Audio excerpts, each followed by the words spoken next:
Olá pessoal, tudo bem? Chegamos hoje ao nosso primeiro podcast. É com muita satisfação que eu estou aqui presente nesse momento e tenho a honra de apresentar o nosso primeiro convidado. Ele é esportista, casado, 2 filhos, filho de comerciante, é do signo de Gêmeos, formado em Direito, Educação Física, vereador pelo Partido Republicanos com 3.234 votos. Ele é Paulo Miyashiro. Paulo, muito obrigado pela sua presença aqui no nosso programa. Eu que agradeço o convite, poder falar um pouquinho aí, né, de tudo, da vida, de política, né, e ainda mais vindo com você aí. Fico feliz de ser o primeiro programa, né, e sucesso aí. Muito legal. Paulo, eu quero começar falando um pouco do esporte, né? Aqui foi onde tudo começou. Então a gente fala de Paulo Miyashiro, a gente lembra de esporte. Como começou o esporte no Paulo Miyashiro? Começar, né? Na verdade, minha família sempre foi meu pai foi cartorário, né? E sempre foi formado também em Educação Física pela FEFES, na década de 80. Então, sempre foi um apaixonado por esportes, né? Então, a história da minha vida, meu pai jogou futebol de salão, né? Fez karatê, tudo ali no Atlanta, onde até conheceu minha mãe também, né? Sou de origem japonesa, do Atlanta, da ilha de Okinawa. E meu irmão mais velho, o Zé, teve uma pequena paralisia na perna, né? E a fisioterapia dele, na época, tinha que andar muito na praia, descalço, ali na areia, né? E a partir dali ele começou a andar muito, correr. Meu pai montou uma equipe de atletismo chamada Betis Clube, né? Então a história da minha família com esporte começa por aí. Já era né? uma assessoria ou não? Era como se fosse uma assessoria, na verdade, né? O que acontecia? Pra família ou era alguma coisa aberta? Não, aberta, Olha, né? Deus. Então teve Adilson Dama, Valmir Nunes, né? Claudio Pereira dos Santos, teve muita gente. Então tem toda uma história aí. Então o Betis era a equipe com o nome da loja da minha mãe é comerciante, né? No Supercentro. Até hoje, mais de né? 50 anos. Isso, agora tô com as minhas irmãs.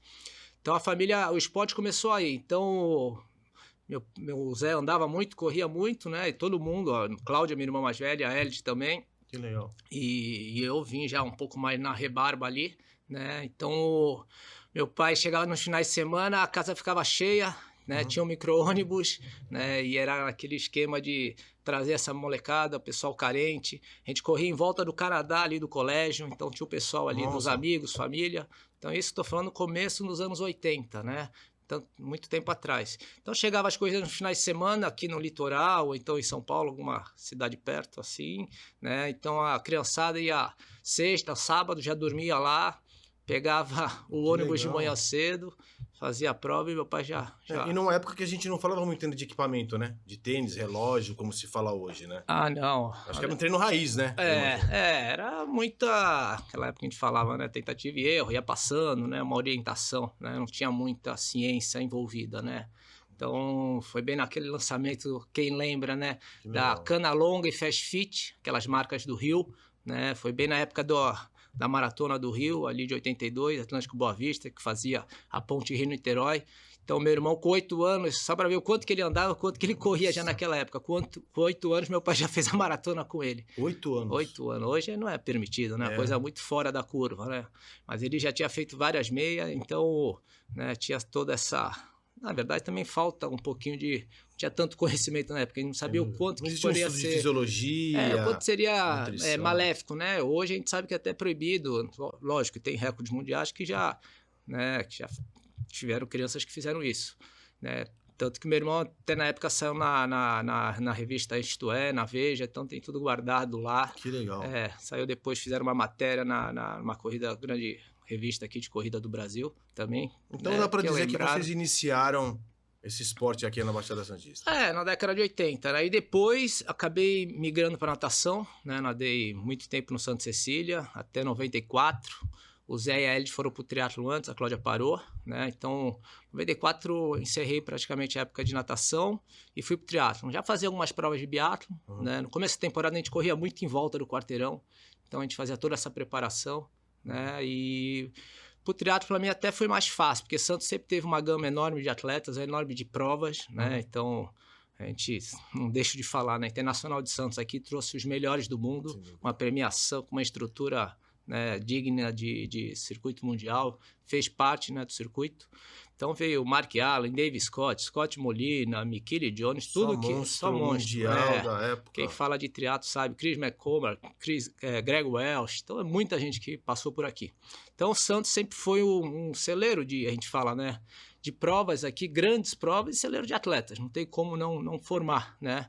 Então até essa transição para mim para o triatlo foi mais fácil porque tinha muito triatleta naquela época, né? E o legal é que o ambiente era familiar, então isso ajudava, né? Então assim, tinha o teu irmão, tinha a tua irmã, então acho que vocês todos se ajudavam, acho que até na troca de repente de material, de apoio, talvez um puxando o outro, na natação, na corrida. Eu imagino que o ambiente de vocês familiar devia ser muito legal isso, né? Assim, Chiro, em acordar pro treino, devia ser uma coisa muito positiva. Acho que deve ter sido uma adolescência muito legal, assim, que você deve ter passado nesse momento de início do esporte, né? E me diz uma coisa, o teu exemplo, quem foi teu exemplo no esporte? Cara, são vários aí, né? Gostava muito, depois ainda conheci ele, né? Joaquim Cruz, né? Campeão olímpico. Nos Estados Unidos, eu acho. Em Los Angeles, né? Mora em San Diego, na Califórnia. Uhum. Então fui fazer uma prova lá, fui morar, depois que acabei a faculdade de Direito, acabei indo morar em San Diego um pouquinho, né? Acabei morando com o Fabinho Carvalho, acabei conhecendo ele, né? Já tinha visto como ídolo o jeito dele, a forma dele.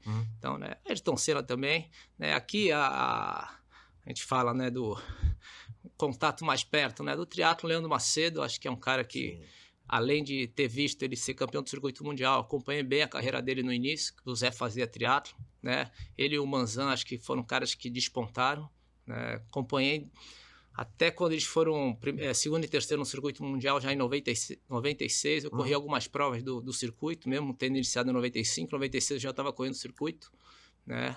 E assim, daqui da região, teve o Emerson Gomes, né? Muito forte, um cara que eu me espelhava muito e treinava muito com ele, o Zé também, né? Na época tinham 3, o Ventura, tinha o Fred.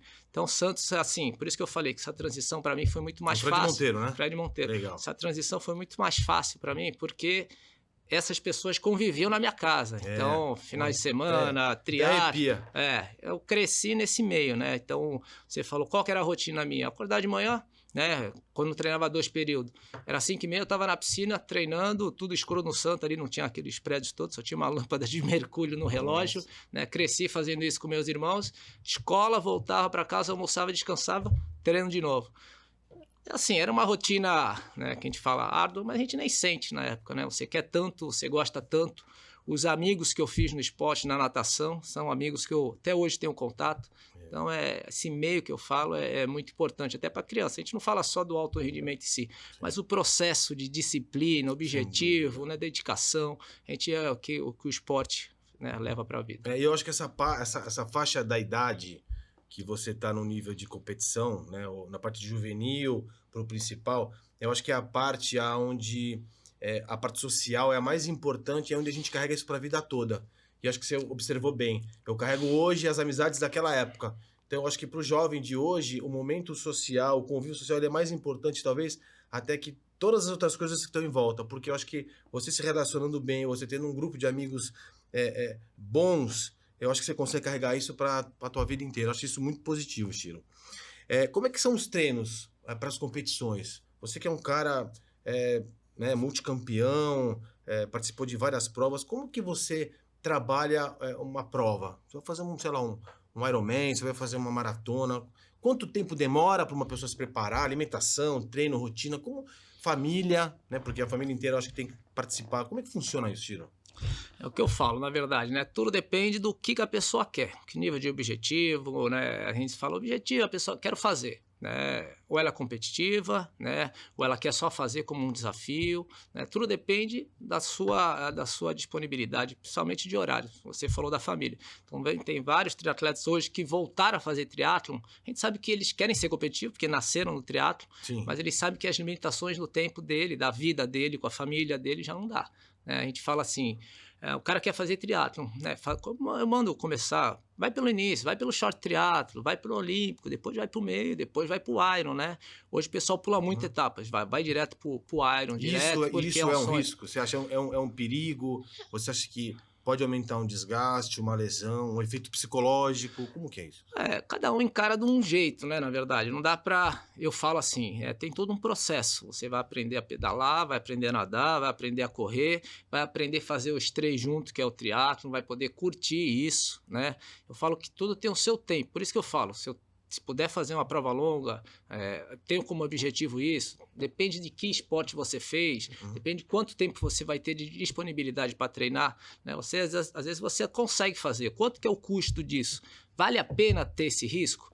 Né? Porque um Iron é uma prova de mais de 10 horas, aí normal para qualquer pessoa, mais de 10 a 12 horas a média.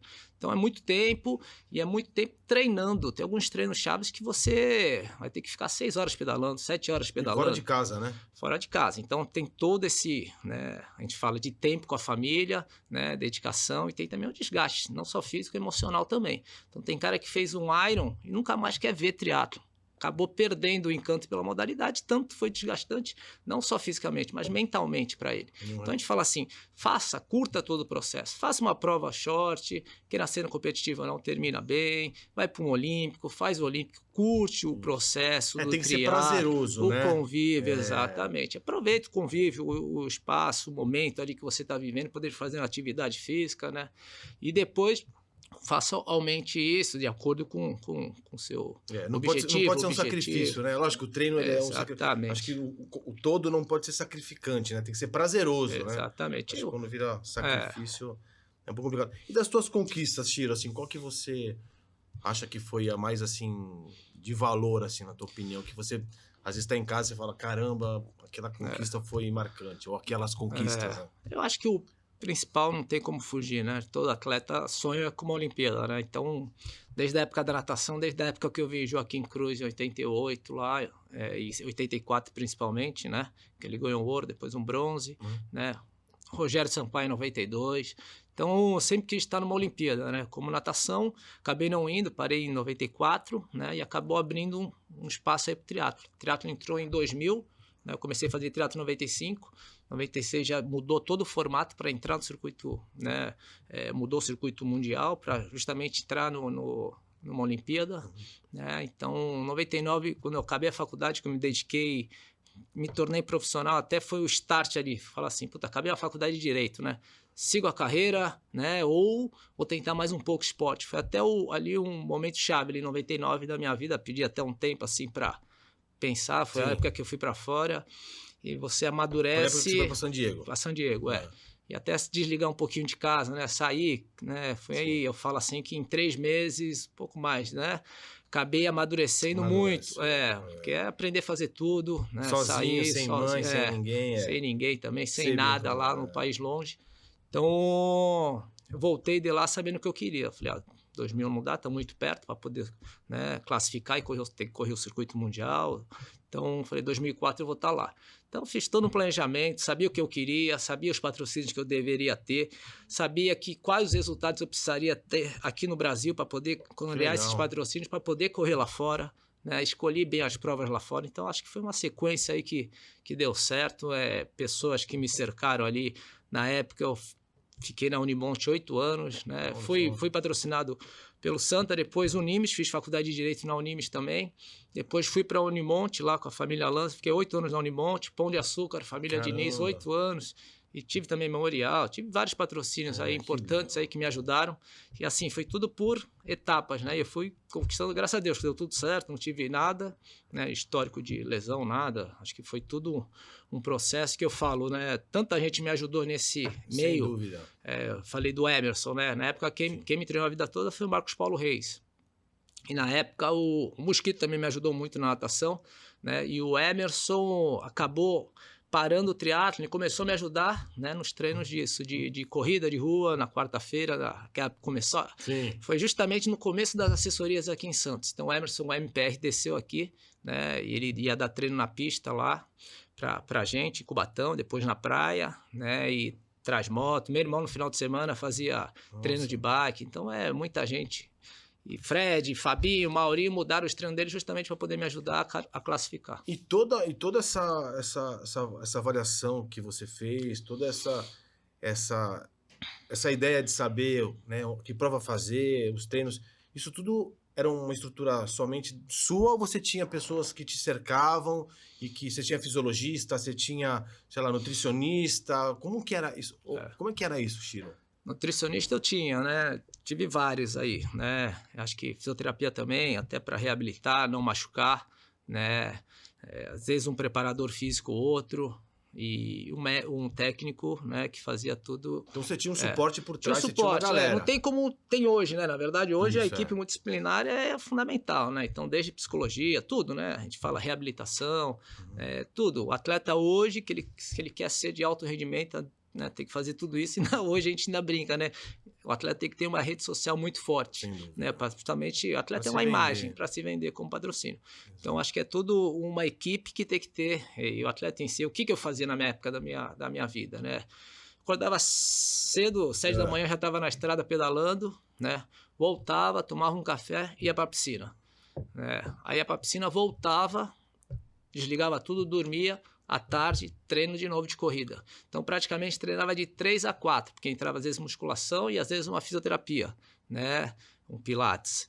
Então, era praticamente dedicação total à vida profissional de atleta. Era o dia inteiro. O dia inteiro. Então, se alguma coisa eu tinha que fazer no meio do caminho, já me atrapalhava. Já atrapalhava o sono, já atrapalhava alguma coisa que já me tirava. Então, eu falo, né? Hoje, atleta que quer ser profissional, tem que pegar a planilha e, não tem que pensar em outra coisa, né?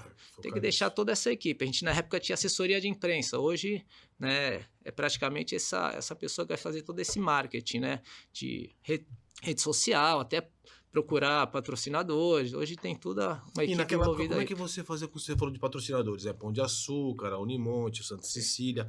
Como que você corria atrás dos patrocinadores? Eles que te procuravam? Como é que era isso?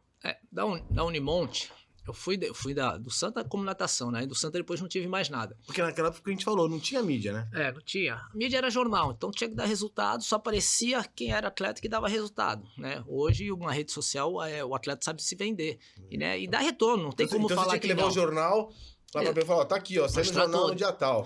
Mostrar jornal, TV, tem toda uma clipagem, tinha todo um trabalho, tinha uma equipe que fazia tudo isso daí. Até na época, tive uma época que foi até o Maradei, outra foi a Simone, que era sobrinha do Mosquito. Então tem tudo isso daí guardado, né? Tu levava no final do ano, mostrava o quanto que você deu de retorno, quanto isso daí custava por matéria para você poder vender um patrocínio, né? O Pão de Açúcar em si era praticamente a seleção brasileira de triatlo.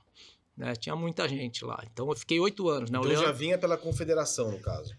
Não era confederação, né? A confederação não estava tão bem na época, né? Era assim, atleta que dava resultado, o sonho dele era entrar no Pão de Açúcar. Não tinha como. Nossa, entendeu? Era entrar no Pão de Açúcar. Né? Ou é o Pão de Açúcar que te chamava. Entendeu? Era o contrário. Que legal. Então tu começava a aparecer aqui, o Pão de Açúcar, ó. Então vem pra cá. Te chamava. Não, você tem potencial. Eu tive um técnico muito bom que abria portas também, que era o Marcos Paulo Reis, né, um conhecimento. Foi técnico do Pão de Açúcar também, na época que fez o clube de corrida dentro do Pão de Açúcar, clube de corrida e qualidade de vida. Então, o Pão de Açúcar foi uma empresa que apostou muito nisso, na qualidade de vida dos funcionários. Né, levava para as provas, fazia teste, né, cansei de subir ali na Brigadeiro, ali, um grande laboratório, né, Dr. Rogério Neves subia, fazia todos os exames lá, uma academia. Então ele se preocupava com isso. Então o Pão de Açúcar tinha não só no triatlo em si, mas principalmente corrida de rua, né? BMF, tu pegava Vanderlei, Marilson, Hudson, era todo mundo do Pão de Açúcar. Eles sempre tiveram essa preocupação. Acho que os filhos do Abílio também sempre foram voltados muito para o esporte, né? O João Paulo, o Pedro Paulo. Você né? chegou a conhecê-los ou não? Conheci o João Paulo, né? O João Paulo, infelizmente, faleceu ano passado. Grande perda aí, não só pro triatlo, mas pro esporte em si. Né? Um cara super acima da média aí E graças a Deus pude conviver com ele aí, né? Gostava do triatlo, gostava de estar nas provas, gostava de fazer, né? Então... Uma vez eu vi ele correndo na Rio Santos. Tava no asfalto, um carro atrás ali, deveria ser segurança. Ele correndo e 2 seguranças atrás, porte atlético, correndo. Eu passei de carro, olhei e falei, cara... Gostava, cara. Atleta. Na região de Marizias ali, sensacional. Legal. E as viagens, Chiro, assim, quais países que você conseguiu conhecer por conta do esporte? Então, o circuito mundial, né, praticamente rodava todos os continentes, acho que eu só não conhecia o continente africano, né, mas pude conhecer Japão, pude ir para Ishigaki Island, que é uma ilha embaixo de Okinawa. Mais embaixo, lá no finalzinho. Lá no finalzinho, lá quase lá em Taiwan. Então, pude ir algumas vezes para lá, porque o circuito era sempre lá. Então, eu fui em 96, depois voltei em 2001, 2002, 2003, né? Virou quase o local. Fui muito para o Japão, para Gamagori, competi em outra Makuhari, né? Fui para a China, fui para Nova Zelândia. Que legal. A Europa fui Portugal, Espanha, tanto Que lugar, legal, Inglaterra, né, Alemanha. enfim, tem o passaporte cheio aí. Tem Muito legal. passaporte cheio, graças ao esporte, né? Se não fosse o Muito esporte, legal. não. A gente separou uma foto aí, ô, produção, coloca uma foto pra mim aí, que a gente separou. Do Paulo Miyashiro. Aí, boa. Essa prova aí, Shiro. Essa acho que foi minha despedida praticamente do triatlon. Encerrei, acho que é o que faltava. Eu corri muito fora, né? Corria muito circuito mundial, não podia fazer o circuito inteiro aqui no Brasil, né? Então acho que essa foi 2010. Praticamente me despedi. Daí eu tô vendo que já não tem uns patrocínios ali, né? Depois que eu saí da Unimonte em 2007, ainda fiquei com a Unimes mais 2 ou 3 anos. Terminei a faculdade de Educação Física lá, a FEPS. Tive patrocínio da família Viegas também, muito importante, né, na minha vida. E praticamente já encerrei em 2010. O que faltava era o circuito do Troféu Brasil, né? Eu tinha ganho Internacional de Santos, que eu falei que era a principal prova, fui bicampeão, né? Ganhei um mundialito também aqui em Santos. Eu não corria tanto em Santos quanto eu deveria, né? Mas é porque começa a fazer circuito mundial, outro tipo de prova, né? Não, esse é o nível, que você falou, o nível de Olimpíada, é o nível de provas internacionais. Mas essa prova era fortíssima. Eu fui, acho que em 99 fui vice, e esse ano eu pude, praticamente encerrei aí com essa foi a última etapa, né? E estava decidindo o campeonato, acabei vencendo e ganhei o campeonato. E em casa, com os amigos assistindo, com a família assistindo. Família toda, né? É muito gratificante, sem dúvida nenhuma. Tem uma outra foto que a gente separou, coloca aí, produção. Essa aí. Essa daí com a Carla Moreno, né? Deve ter sido alguma etapa também no Troféu Brasil Internacional. Deve ter sido o Troféu Brasil. Tá vendo? Já tava Pão de Açúcar, Ávora. Isso daí deve ter sido em 2008. Com a Carla aí, Carla Moreno. Que também, né, foi destaque também no cenário, né? Foi. Paulo? O que eu falo, como o Santos foi um local que vários triatletas vieram para cá. O Oscar Galins ficou um tempão aqui, né? A filha Sofia nasceu aqui. O Thomas não, o Thomas nasceu lá. O Thomas está fazendo triatlon ainda. Mas o Oscar ficou anos morando aqui, né? Carla Moreno... Praticamente um santista, né? Eu vi ele muito na praia passando, ou pedalando, ou correndo. Muito. Carla Moreno também veio para Santos, também tiveram patrocínio os dois da Unimonte. Alexandre Manzan, que eu falei no início, foi um dos meus ídolos junto com o Leandro Macedo, também morou 1 ou 2 anos em Santos com patrocínio da Unimonte, né? Fabinho Carvalho veio, fez a vida aqui com a Andréia, casou com a Andréia, né? Então vários triatletas, Marquinhos Fernandes, que hoje tem uma assessoria grande, a MF também veio para Santos para treinar natação, depois triatlo. Então tiveram muitos atletas que vieram, gostaram, beberam água e ficaram por Santos aqui. Tem esse histórico esportista, né, de esporte, é muito legal. Você vai na praia, você vê lá, né? É tamboral, é triatlo, é natação, é canoa. Santos, tá no sangue do santista isso, né, ô Paulo? Essa questão do esporte é muito gratificante. A gente vê isso todos os dias aí, em todas as faixas etárias, todo mundo praticando esporte. Cara, e a gente sabe que você tem a sua assessoria, né? Falando em esporte, você falou na MF agora, tem a Shirotri, né? Isso. Que é a sua assessoria esportiva aí, meu. Queria que você falasse um pouco. Como é que ela começou? Foi quando você parou de competir profissionalmente? Como é que ela surgiu? Como é que ela tá? Como é que tá a Shirotri na sua vida hoje? Vai fazer 12 anos já, né? Tô só eu agora, tô com outro professor, com o Rubens, né? Ela surgiu em 2011, praticamente eu parei, a última prova foi em 2010, né? Encerrei o ano. Em 2011 ainda corri uma prova, mas já tava já em outro processo. Eu tinha perdido, na época acho que eu só fiquei com a Speedo na época. E acabei já meio que parando, já estava abrindo outro negócio, né? E meu cunhado, na época, meu cunhado comerciante, né? Toca junto com a minha irmã a loja lá, falou: Chiro, teu nome, vamos abrir uma assessoria. Então ele que veio com a ideia, junto com um outro professor que foi meu sócio um tempão, que é o Alessandro, tem uma assessoria também em Peruíbe, agora, né? O Alessandro. E veio com a ideia. Então, em 2011, justamente no mês que minha filha nasceu, a gente não era para nascer também, era para nascer em agosto, acabou vindo antes a Vitorinha, né? Então foi todo um momento ali, nasceu a assessoria Shirotri, né? Que já vai fazer agora 12 anos. Então, desde qualidade de vida, corrida, triatlon, né? A gente atende ali no Canal 3. Então, é o que eu gosto de fazer, gosto de dar treino, gosto de acompanhar, gosto de treinar junto, né? Tem um grupo lá fiel que gosta também, vive, gosta do esporte. E é para todas as idades? Todas as idades, não tem né? Até o Kids eu tô tentando retornar agora, Legal. né? Tinha o Kids lá. Então, quem quiser conhecer, pode passar ali no canal 3, Legal. né? Vocês vão ver lá correndo o Shiro Trio, o Paulo Miyashiro de Depois a vermelho. gente deixa no rodapé aí, Shiro Tri, Obrigado. tudo direitinho.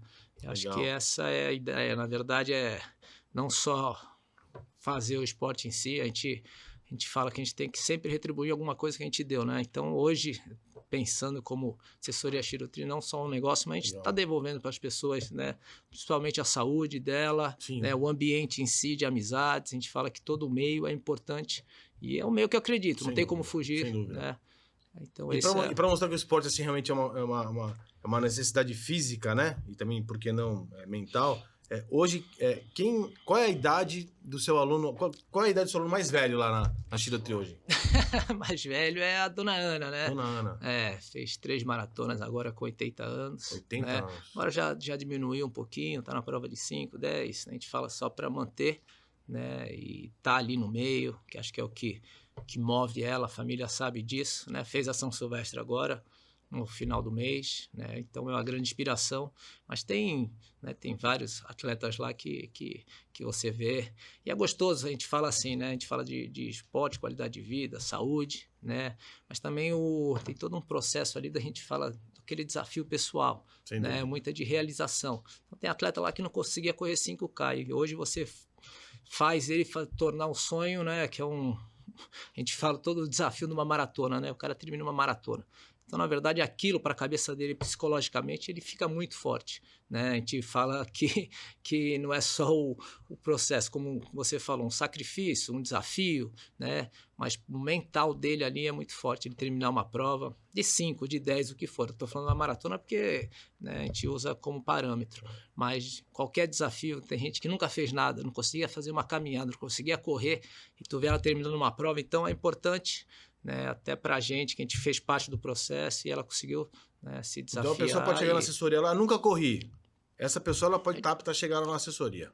Tá apta, na verdade a gente vai fazer caminhada, vai fazer... E vai ver qual o propósito, o que você quer. Exatamente, depende dela, né? Na verdade o estímulo em si que a gente vai devolver para ela é de acordo com o que ela faz. Então muito é muito pessoal, muito individualizado. E com uma estrutura, né? Assim, assistida... imagino que vocês façam todo um treinamento para ver postura, passada. A gente acompanha, né? Por isso que a gente fala. Tem todo o treinamento online que recebe a planilha, mas o importante é estar lá no presencial, principalmente esse início. Né? De repente, esse tênis não dá para correr, esse tênis não é de corrida, vai machucar. É verdade. Né? A sua pisada tá... Então tem uns educativos, tem alguns outros treinos, mas o principal é estar ali, principalmente a gente orienta, né? A gente sabe correr, a gente fala, né? Correr não é só correr em si, tem vários níveis de corrida, né? Principalmente respiração. Então a pessoa depois vai aprender os vários níveis de corrida, poder sentir numa prova, sentir num treino, né? Numa subida, no que for, ela vai aprender a controlar, regular. A gente fala assim, o pessoal tem muita dor, a dor no baço, não é no baço. Na verdade, é o diafragma que descoordenou e a gente vai ensinar ela a correr sem aquela afobação, justamente para evitar esse desconforto. Mas tudo é treino, não tem segredo. Treino com estímulo, a gente continua. Muito legal, muito legal. Chiro, vamos falar um pouco agora de política, né? Vamos mudar um pouco agora essa parte esportiva, né? Que você viveu aí muito tempo da vida, e vamos falar um pouco de política. Você teve 4 anos na FUPS, teve o projeto Campeão na Escola, o Prêmio Melhores do Ano também, também fez a continuação, reafirmou, né, o convênio entre a Unifesp e a Santa Casa.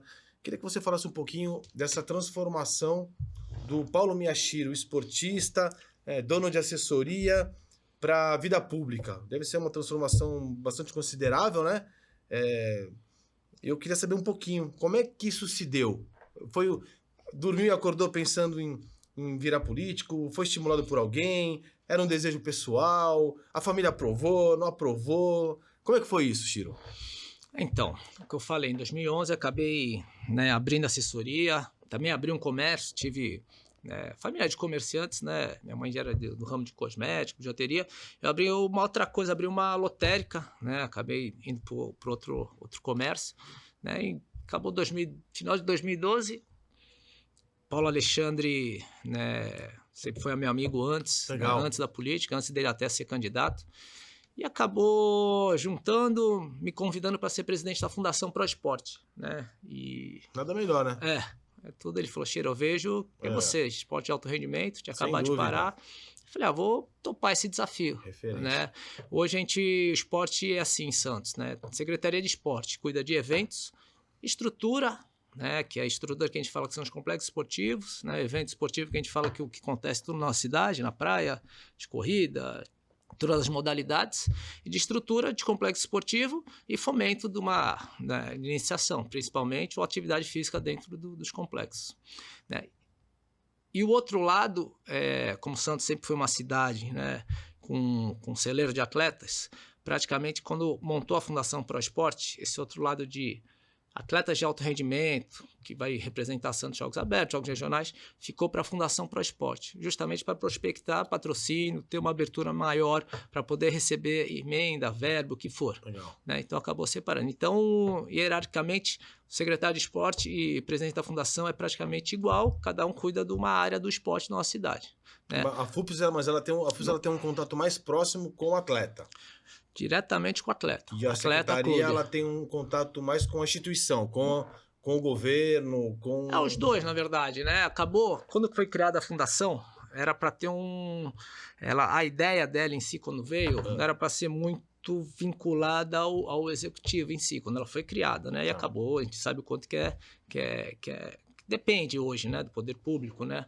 Então ela acabou fazendo parte desse outro lado e assim, a maior parte da verba tem como não ser, é da prefeitura em si, né?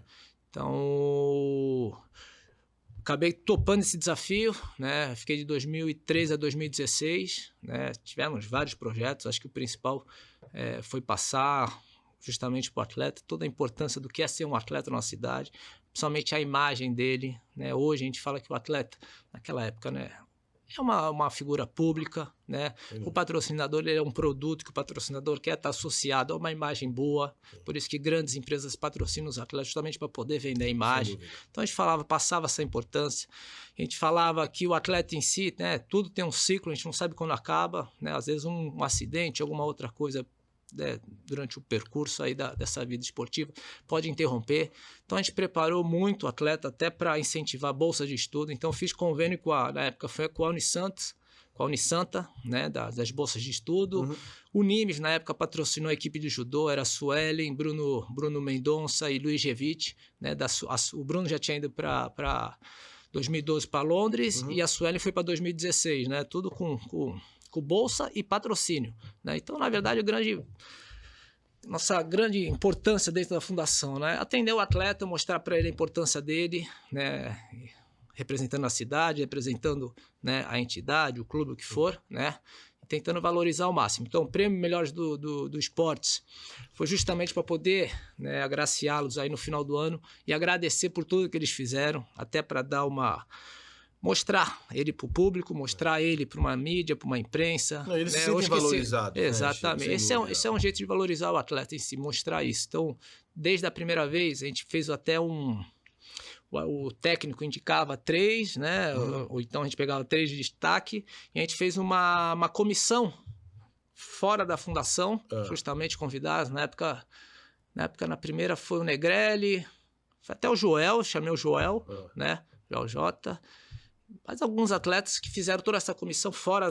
Para não deixar de dizer que teve influência de alguém. Exatamente, sem parcial. Então fizemos toda essa comissão, então valorizamos o atleta aí. Né? O projeto Campeão na Escola era levar esses grandes atletas. Sobre a questão do Prêmio Melhores do Ano, eu acho que recentemente a gente teve a entrega dos prêmios. Eu assisti algumas partes.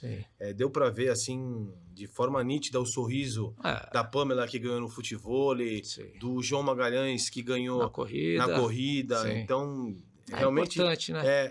E o que eu acho legal, assim, ô Paulo, disso que você deixou, né, como FUPS, é que isso continua, né? Então, acho que é um legado que você deixou. Sim. Eu acho que mais importante do que estar é saber que quando você sai, você deixa coisas que continuam até hoje. Acho que isso, cara, acho que não tem preço. Eu fico feliz em saber quando eu encontro uma pessoa que ela passou por uma determinada situação, por um determinado cargo, e que passou por lá 3, 4 anos atrás e que as coisas continuam ou melhores da forma como ela encontrou. Não, com certeza, né? Eles vão melhorando, né? Assim, eu como presidente, mas tinha todo mundo, né? Todo um processo aí, na época foi 2014, tinha a Dani Zangrando, que foi minha diretora de marketing, Marcelo Rossi foi diretor de Só fera. técnico, depois foi até o Cantarino, então tem a Vanice, então foi uma Toda equipe uma ali, equipe. na verdade. Então os prêmios dos melhores do esporte foi isso. Uhum. Campeão na escola, que eu acho que é o principal projeto, que era levar grandes atletas para as escolas públicas, ou então até particulares que acabaram pedindo, né? Então a gente levava o atleta para mostrar para a criançada que estava fazendo. Então, dá o exemplo. A primeira foi o Bernal. Bernal é a escola lá da Zona Noroeste, né? Então já tinha um projeto de judô, com o Tari, tinha um projeto de xadrez, com o filho do Formiga. Então a gente escolheu quem lá para começar? Suelen, né? Aqui, né? Suelen, Revite, né? Andressa, Bruno e até a Dani botou o kimono. Então, na verdade, eles falavam o que o esporte proporcionou na vida deles, né? Acho que teve uma matéria na televisão. Teve essa Eu primeira. lembro. Essa primeira foi muito importante. E a gente sabia depois o que a gente queria, né? Saber dos professores, né? do diretor, o que isso daí dava de retorno, né? Incentivo a fazer a modalidade, né? Então mostrava o que o esporte proporcionou na vida deles, como eles começaram, fazia toda uma clínica de interação, né? E o gostoso é ser o feedback dos professores. Falar, cara, os olhinhos brilhavam e, assim, aumentou a vontade de fazer esporte. O esporte pode fazer a diferença em termos de oportunidade na vida, né? Desde bolsa de estudo, né? Que eu falei dos convênios que acabei fazendo, né? E justamente na vontade de fazer esporte. Isso continua ainda, Chiro? Continua, campeão na escola continua, na verdade. E o outro lado, né, a gente mostrava essa responsabilidade. Quando eu falei da imagem, a gente passava essa responsabilidade para o atleta, né? Então, conversa tá vendo como a sua imagem, sua postura dentro de uma quadra, o quanto que é importante para essa criança? Dúvida. Então, faz as coisas certas, porque você é o exemplo. Então, a gente tem que levar esse exemplo para quem, né, tá mais precisando. A gente sabe que, né, em sociedades, comunidades aí com alta índice, a gente fala, né, de vulnerabilidade, é importante ter exemplos, bons exemplos, mostrar o que pode fazer. E muitos atletas da fundação vieram de projetos sociais. Então a gente ficava maravilhado com o que eles passavam. Né? E hoje eles faziam fundação, recebendo a DOT, tendo uma estrutura, né? Bolsas de estudo, eu também não posso esquecer, na época fechei com a Unip, lá de São Paulo, com a Atlética, né? O Ricardo Boquicchio, que é o diretor da Atlética, né, Nacional da Unip, e fui buscar bolsa lá, porque aqui não tinha conseguido, e fechei praticamente 30 bolsas lá. Então o atleta daqui tinha só que competir pela universidade. Então, eu acho que assim, a gente tem que aproveitar, né, o que a gente fez na vida do esporte, de conhecimento, justamente poder correr atrás e melhorar um pouquinho a estrutura do atleta em si aqui, porque a gente sabe que é muito... E qual que era o diferencial das equipes que eles gostavam, os técnicos? Né? Poder oferecer uma bolsa de estudo. De repente, a gente não consegue oferecer a melhor estrutura em si, principalmente em termos de dinheiro e a DOT. Sim.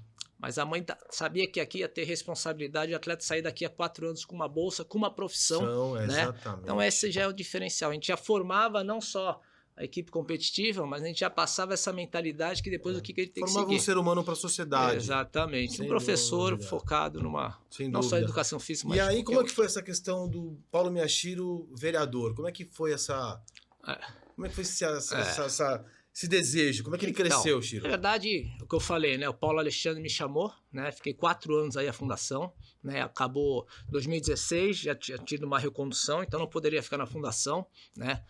2017, os 2 vereadores entraram, o Sadal foi para a Secretaria de Esporte e o Hugo foi para a Fundação, e acabei indo para a Secretaria de Turismo, né? Eu acho que foi uma experiência incrível. Eu até pedi para sair um pouquinho do esporte, até para aprender um outro lado numa secretaria, né? Que é bem diferente de uma fundação, em termos de tudo, de processo. O que eu percebo assim na sua vida, Chiro, é que você está sempre na zona de conforto, né? Você estava no Brasil, foi para São Diego, sempre buscou provas diferentes, estava lá no esporte, quis ir para o turismo, então você está sempre buscando, né, momentos diferentes para se autotestar. Acho isso muito legal. Tudo é aprendizado, né? A vida a gente está ali. Na verdade, a gente não pode parar. Então, acabei indo para lá, fiquei 2 anos, né? Acabei depois voltando para a FUPS, para o marketing, né?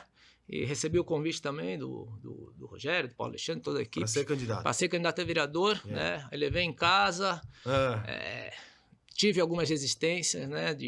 Não querer, não impor. A família nunca teve nenhum político em si.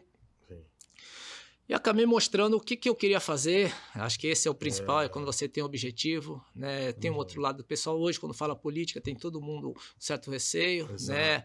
Mas eu falei, cara, eu vi o que eu consigo fazer dentro do poder público, o braço é muito maior. Dentro, dá para fazer coisa boa, tem um lado bom da política. Então, quando as pessoas querem ser candidato, querem participar, eu falo, não, vai mesmo, vai, que precisa ter uma renovação, precisa entrar gente nova, com ideias, com vontade, né? Então, convenci toda a família, né? A esposa topou, a miúcha, né? Qualquer coisa que eu falo, ela, se for para encarar, tentou evitar, lógico, pediu para não ir, mas eu mostrei para ela. A tendência da esposa é sempre querer preservar a gente, né? Acho que faz parte, né? Mas ela pôde entender o porquê disso, eu acho que era momento. E quando eu sei se vem já do lado, né, de atleta de alto rendimento. Quando eu entro num negócio, não dá para entrar mais ou menos. Aí tem que entrar com tudo. Então, acabou o Sadal também não sendo candidato, a colônia japonesa também veio comigo, né? Sadal foi um grande apoio também, um grande ser humano, né? Um grande amigo aí, a colônia, grande responsabilidade poder receber esse bastão, né? Eu também venho da colônia portuguesa, sou madeirense, né? Casa da Madeira, então meu primo hoje é o Roberto lá, o Roberto Faria, também a casa também me apoiou. Então tem todo um lado de colônias, né? Que legal. Comércio também, né? Esporte, que não tem como não ser minha bandeira. E de você também ser a nova geração também, né? Com certeza. Vem com vontade, vem querer fazer diferença, acho que esse é o grande propósito. Muito legal, muito legal. Produção, a gente tem uma foto aí, vamos colocar para falar um pouco aí da nossa cidade, que é o que a gente tem enfrentado aí, o pessoal tem reclamado.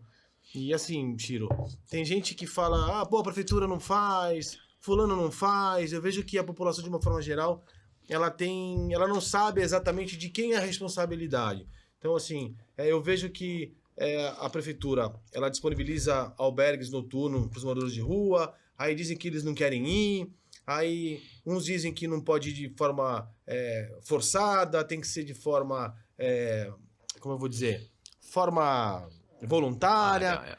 Como que é isso, Chiro? Como é que a gente pode falar isso para a população? De quem realmente é a responsabilidade? Como é que é o desenho correto para a população entender? Tá vendo? Acaba, né, ficando num banco ali da praça, né? Assim, é um problema hoje não só de Santos, né? A gente fala não só nacional, mas até mundial. Sim. Você vê grandes cidades, né, com grandes acampamentos, as pessoas. Então cada um tem uma história de vida, né? Ali é justamente na Conselheiro. Pediu a produção separar assim, na praia, fotos. Avenida, centro. Então, às vezes, vem algumas reclamações ali do Gonzaga, né? Depende muito também do morador, de como ele vai pedir alguma coisa, do jeito que ele acaba impondo, né? Até um tom de ameaça. Então, tem algumas reclamações disso, né? É um problema que hoje não tem mais a compulsória. Então, às vezes aqui a gente está falando aqui de morador de rua, né? Sim, mas tu vai um pouquinho lá pro José Menino do Túnel ali, tá uma situação, inclusive fui até falar com meu amigo Marcelo, né? Marcelo Oliveira ali, que é do clube, né? Eu conheço o Marcelo. Conhece o Marcelo? Inclusive eu não vejo ele tem uns 20 anos. A gente pegava o mesmo fretado. A gente ia pra São Paulo, ele trabalhava na Berrine, lá a gente saía de casa às 5 horas da manhã. Aí quando eu vi na tua rede social, eu olhei e falei, caramba, Marcelo, muitos anos que eu não vejo ele. Pra até me passar disso daí. Então, assim, são uns problemas. Santos é uma cidade solidária, né? Uma cidade que atende, ajuda, eu falo isso. Tem os albergues noturno, albergue que pode justamente dormir até alguns... que chegavam, agora tá calor, né? Então eles acabam ficando na praia ali, ajudando. Sim. Às vezes o carrinho, né? Tomando o banho no chuveirinho, pedindo comida, ali comida que alguém deu, né? Então é uma situação, mas cada um às vezes tem uma história, a gente tenta. Eu falei muito com o vereador Kaká, né? E até alguns pedidos, algumas reclamações, reivindicações, né? Ele vai ser agora presidente da Câmara, né? Não, é o outro Kaká. O Kaká que é Kaká Mota. Kaká que é da assistência social. Não, tá. O Kaká também já, inclusive, já foi secretário de assistência social, também já foi secretário de gestão e hoje está como vereador e está como presidente da Câmara, já está exercendo o mandato. Legal. Né? O que eles fazem? Hoje, antigamente, tinha compulsório. Então, às vezes, pegava alguém ali que estava num estado um pouco alterado, acabava colocando, internando, ou então, a pedido da família, acabava vindo, né? É um compulsório que a gente fala é forçado. Sim. Põe e leva. Hoje tem muitos moradores de rua até com formação, com tudo, né? Às vezes ele está vivendo um problema psicológico, fugindo da família, então tem todo o atendimento, né? Junto com a guarda, assistência social, chega lá, né? Vê o que ele quer, tenta levar ele para um albergue, né? Tentar... Muitos trabalho de convencimento, né? Exatamente. Muitos estão ali num estado, né? Às vezes alterado, usuários de alguma coisa, né? Não só de droga, mas álcool, tudo. Então acaba tentando levá-lo, né? Para tomar um banho, ver a vida dele, ver com a família dele, tenta ligar para a família dele, ver o que aconteceu, tem toda a história dele, justamente tentar encaminhá-lo, né, para a cidade dele. Né? Acho que hoje, eu lembro que na época que eu mandei para o Kaká, era quase que 90% são de fora, não são daqui da nossa cidade, né? E Santos, né, com uma cidade quente, com chuveirinho, uma cidade bem solidária, né, acaba atendendo, facilitando. Plano, quase não chove, não faz frio. Então acabam vindo para cá, principalmente na temporada, né? Uma cidade turística, eles acabam atrapalhando até um pouquinho o comércio ali, dependendo, né? Não dá para generalizar, né? Não são todos. Mas a gente vê ali flanelinha na praia, o jeito de falar, o jeito de pedir, né? Acaba num tom... Eu particularmente, Chiro, eu acho que eu gosto muito da forma compulsória. Quando a pessoa ela tá fora de condição de escolher, de decidir o que ela quer. Então, acho que se a pessoa, como você falou, tem muita gente às vezes tem um grau de formação, ainda quer se reintegrar à sociedade. Acho que essa pessoa ainda cabe você ainda conversar. Acho que quando uma pessoa está num estado já que não consegue mais, às vezes, conversar, e muitos deles estão nessa situação de não conseguir conversar, não conseguir interagir, eu entendo que a compulsória ela tem que ser aplicada, mas assim, não é uma opinião minha, né? Porque se ela já não consegue mais ser responsável pelos próprios atos, alguém tem que assumir essa tutela, e se a família às vezes não tem condição, acho que o governo teria que puxar isso para si. Mas, enfim. Produção, acho que a gente tem um outro vídeo também aí. Se eu não me engano, uma foto. Aê. Aqui é a Campos Melo, né? Campos Melo. Campos Melo, que é o VLT. Tem o Chiro, recebido reclamação aí de um pessoal. E tive lá também algumas vezes, né? Andando por ali, para ver como é que tá a situação do VLT. Encontrei, inclusive, o Rogério Santos na semana passada para falar sobre a obra. Encontrei com ele numa situação informal e falando sobre isso. Disse que as obras estão muito... aquém do projeto, então a gente está acho que com 33% ou 34% das obras entregues ainda. Eu imagino que você também deve estar recebendo bastante reclamação. Como é que tá isso, Chiro? Você sabe alguma coisa? Fui algumas vezes até ali da TA Mocan, né? Aí é o Resende, né? É o Elinho, o Motorzão, né? Tem várias pessoas ali que foram até o Kabashi, né? O Miro. Foram lá o Beto também do estúdio. Loft, foram lá até na Câmara, né? Mostraram, né? Tudo que está acontecendo em si.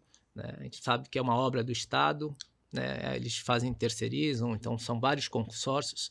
Acho que graças a ele puderam fazer, não do jeito que a empreiteira queria, fechar ali e fazer no canteiro deles, né, do jeito que eles queriam, né, por longo tempo. Aí é uma rua ali, tem vários comércios em si, então acabou fazendo agora desmembrada, né, e a gente aperta lá, né, até a promotora Almáquia foi lá com a gente, tivemos 2 reuniões ali no MP, e depois ela foi pessoalmente lá. Então é todo um conjunto. A gente também, uma das falas dela, né? Se eu for apertar a fundo, vai parar. Então eu tenho que tentar ajudar, acelerar esse processo, isso que a gente quer, o mais rápido possível, porque o transtorno já está gerado. Né? Então são vários comércios aí, né, que estão sofrendo, né? Até um dos pedidos... Moradores também, né, que reclamam de acesso. De tudo, na verdade, para tudo, né? E uma das coisas é justamente não seguir o planejamento, né? Ficar meio perdido, né? Então, um exemplo simples, eles vão lá e furam um pedaço, acham um chão, um cano da Sabesp. Falou, não é possível, vocês furam aqui, né? Aqui tem que ter, né? Tem gás, Exato. né? Tem um poste aqui, CPFL, né? Tem a Sabesp. Não é possível que vocês queiram mudar o poste sem consultar ninguém da prefeitura, que aqui tem um negócio. O transtorno que causa nisso. Fecha toda a tubulação, deixa sem água.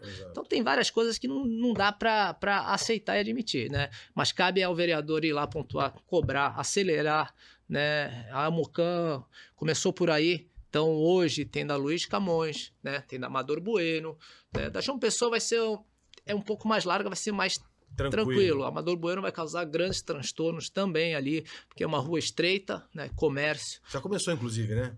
Já fizeram. É que tem todo um processo, né? Eles fazem todo para até depois que tiver feito não mexer mais. Então, troca toda a tubulação, toda a estrutura para aguentar, né? O que é o peso do VLT, né? Para depois não ter rompimento de nada. Então, tem todo... Mas, assim... A longo prazo, eu acho que é uma coisa benéfica, porque vai ter todo um VLT, essa ligação, né, via mercado municipal, centro, João Pessoa... Porto, né?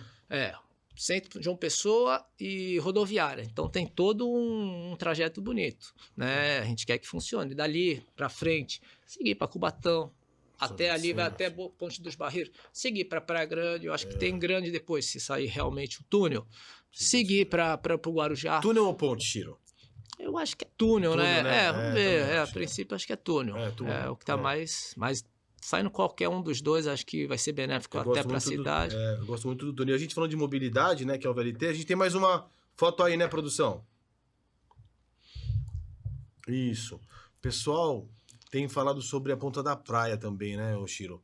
Parece que vão aumentar a quantidade de proteção que tem aqui na Ponta da Praia, né? Não dá para enxergar muito bem. Mas as obras da Ponta da Praia. O pessoal tá reclamando, o pessoal da Trabuce. Acho que você já fez alguma coisa em relação a isso, né? Já. Eu fiz justamente aí. Na verdade, aí foi uma ressaca. Infelizmente ali, não sei se é pela dragagem, né? A gente fala que mexeram alguma coisa. Praticamente a Ponta da Praia tá acabando ali, ó. A altura que tá ali, tá vendo? De areia. Sim. Né? Tá acabando. Então vem uma ressaca, acaba quebrando toda a calçada. Né? Uma das reivindicações que eu fiz até na época, quebraram a calçada e começaram a reformar.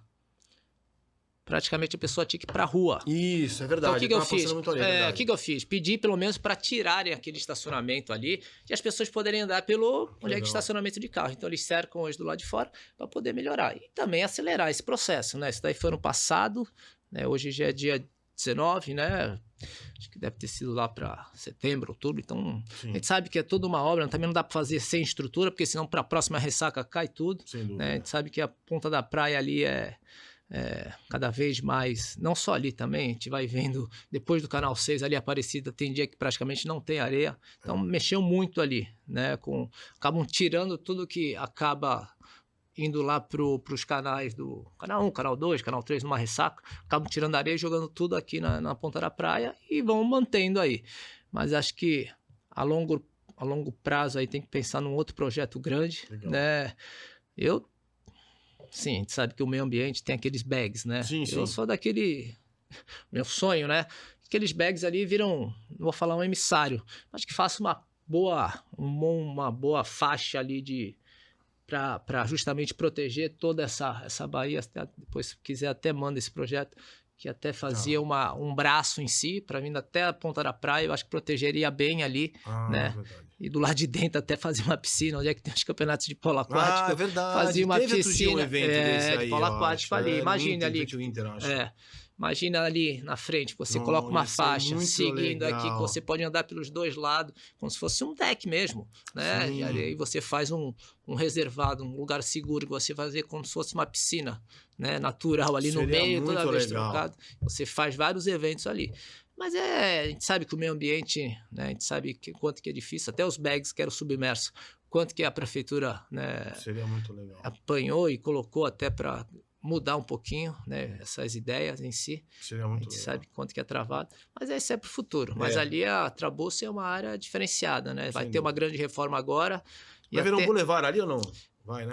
Não vai virar bulevar, vai passar carro ainda, tudo, né? Os carros ali vão mexer um pouquinho em termos de estacionamento, vão aumentar as calçadas, tem muito comércio ali. Então vai ser meio que um bulevar nesse sentido de ter, né? Mas já utilizam muito as Vai calçadas. ser repaginada, na realidade. Exatamente. Essa reforma ia acontecer no passado, né? Até muitos comerciantes vieram me procurar. Eu acabei pedindo pro governo, espera pelo menos a temporada. Os caras vieram na pandemia. Pô, não vai fechar agora no meio. Não quebra tudo. Dezembro, janeiro, não. Então, a prefeitura acho que vai começar depois do carnaval, né? Então, até entender o que era o pedido, o apelo, né? Os comerciantes até gostaram. E agora já querem ver essa reforma porque melhora para todos, né? A gente sabe valoriza, que ali né? O imóvel. ali é a Rua Trabuzzo tem até algumas, né?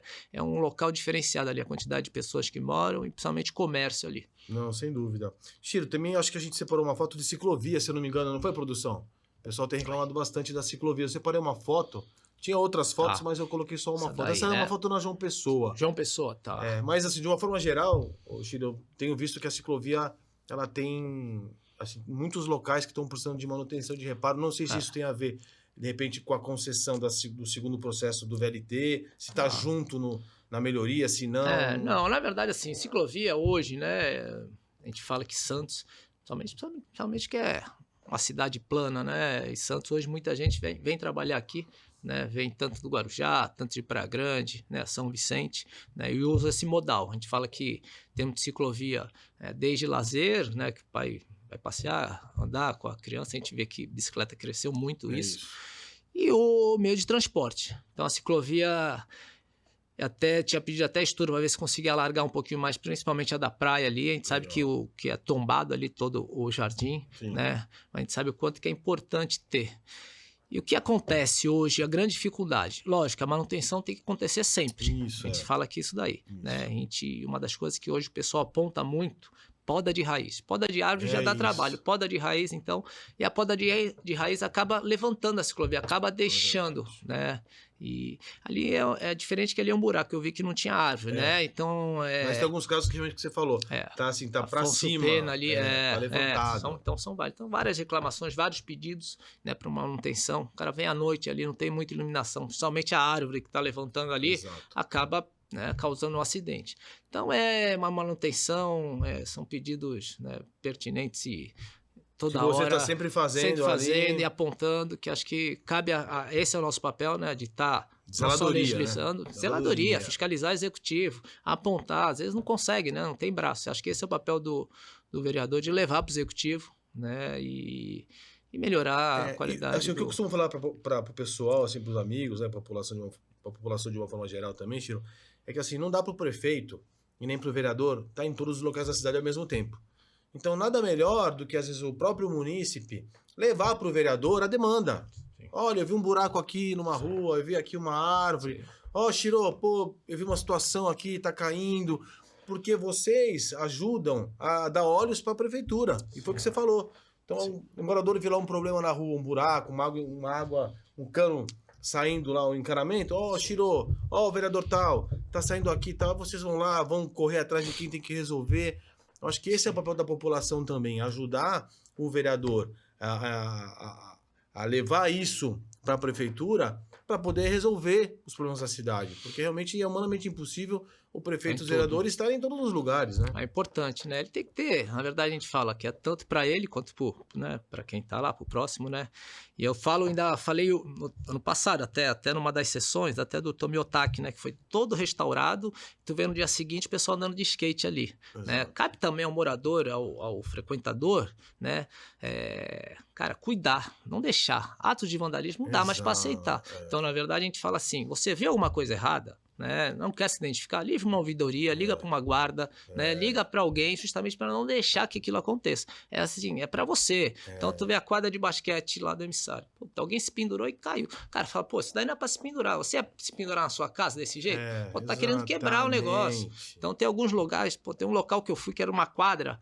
E o cara falou, à noite a molecada tenta quebrar a telha. Cara, onde é que chover, vai chover, e onde é que eles vão jogar? Com a quadra molhada. É para eles. Então, alguém que venha, que fala, pô, meu, não faz isso, cara. Amanhã a gente vai vir aqui, a criançada pequena vai estar chovendo. Você vem só de vez em quando, a criançada que vem jogar todo dia, cara, tá quebrado, não faz isso. Não não é meu, é patrimônio público. Você está ajudando a pagar isso, cara. Exato. Então tem que ter essa responsabilidade. E você, lógico, eu não vou falar para você, o cara vê o cara quebrando, você vai falar pro cara, ô meu, para com isso, né? Exato. Mas assim, tentar falar, pô, não faz isso, cara. Pô, se não der, você chama a guarda, Exato. liga, faz alguma coisa, né? Eu acho que cabe a gente ter esse papel, né, de fiscalizar, de se portar, né, de cuidar da nossa cidade. Ter o bairrismo, sim, que é importante. Ver um turista de fora, às vezes, que nem sabe de alguma coisa, e fala, pô, não faz isso, aqui não pode. Aqui. Eu acho que a zeladoria ela pode partir do munícipe. Do munícipe também. Sem dúvida. A gente tem que cuidar. Eu acho que vocês têm a responsabilidade de vocês, de ser o representante da população, mas cabe a nós iniciar esse processo de zeladoria e levar para vocês essas demandas para que vocês possam cobrar o executivo para que ele também faça a parte dele. E, Ciro, me fala uma coisa assim, novo governo, né? Todo mundo falando de novo governo. Como é que tá a tua expectativa para o novo governo? Cara, essa mudança, né, tanto de governador como presidente, né, a gente tem que torcer, a gente tem que fazer o nosso papel, torcer para que dê tudo certo, que apoiar, né, que faça um governo para todos aí, né, vamos torcer que dê errado para a gente voltar, vamos torcer para que dê certo, retrocesso, torcer para o bem, né, que as coisas aconteçam, que consiga, lógico, respeitando a ideologia, respeitando também o lado das pessoas, o porquê, mas que dê certo o nosso país. Acho que é importante, reflete em tudo, né? Para tudo. Então, vamos torcer para o governo dê certo, tanto federal quanto estadual. Acho que hoje, como, né, figura vereador, eu vou, o que puder fazer, puder né, puder trazer para a nossa cidade, com qualquer esfera, qualquer lado, qualquer partido, eu vou fazer. Acho que esse é o papel, né? E está aberto para tudo. O Estado Democrático de Direito nada mais é do que alternância de poder. Então, uma vez se ganha um lado, outra vez se ganha outra, e a gente, quando está talvez do lado da oposição, que seja uma oposição construtiva, apontando, orientando, ajudando, que eu acho que é assim que as coisas só têm a prosperar e todo mundo só tem a ganhar, sem dúvida nenhuma. Ciro, e futuro? Qual é o futuro do Paulo Miyashiro? O que você pensa daqui 1 ano, 2 anos, 3 anos? O Paulo hoje, olhando para amanhã, o que você pensa? Cara, acho que pra gente encerrar. Entrei nesse lado aí, nesse lado político, né? Tem penso, né? Gostei de estar dentro do legislativo. Acho que tem mais um mandato aí, né? Acho que a curto prazo, né? 2 anos de mandato, mais 2 anos e uma recondução. Acho que esse é o principal. E depois eu tentar pensar em coisas maiores aí. Acho que eu penso tenho, né, pretensões, tenho sonhos, né, mas eu ponho muito etapas. Então essa minha próxima etapa é mais uma recondução aí, né, e depois aí vamos ver o que legal. Que Deus, eu gosto disso, planejo isso, né, e gosto de colocar coisas palpáveis, coisas, né, sensatas e diretamente. Desejo todo sucesso para você. Obrigado por participar desse programa, que é a realização de um sonho. A ideia realmente é trazer vocês aqui para a gente bater um papo construtivo, conhecer vocês um pouco mais. Mais uma vez, que você tem uma jornada aí brilhante para o futuro. As portas estão sempre abertas para você. Quando você precisar, toda a estrutura está à tua disposição. E é isso, só tenho a agradecer. Tá bom? Eu que agradeço, né? Não só pela amizade, treinou comigo também, mas antes, né? Muito antes. É verdade. Então, eu que agradeço de estar aqui, estar no seu programa, né? Sendo o primeiro convidado, então, e ser uma pessoa que gosta disso também, eu falo, né? É importante, sendo munícipe, é importante estar envolvido, importante conhecer quem está trabalhando pela nossa cidade, em que setor, em que área. Então, na verdade, estar vivendo, né? Pensando não só no seu em si, mas pensando no bem de um todo, de uma comunidade, de uma sociedade, o que for. Acho que esse é o papel do munícipe. Legal, obrigado. É isso aí, pessoal. Então, a gente vai encerrando o nosso primeiro podcast com a participação do vereador Paulo Miyashiro, e a gente torce para que a gente consiga dar continuidade. Agradeço a todos de coração e até a próxima. Munícipe sendo munícipe.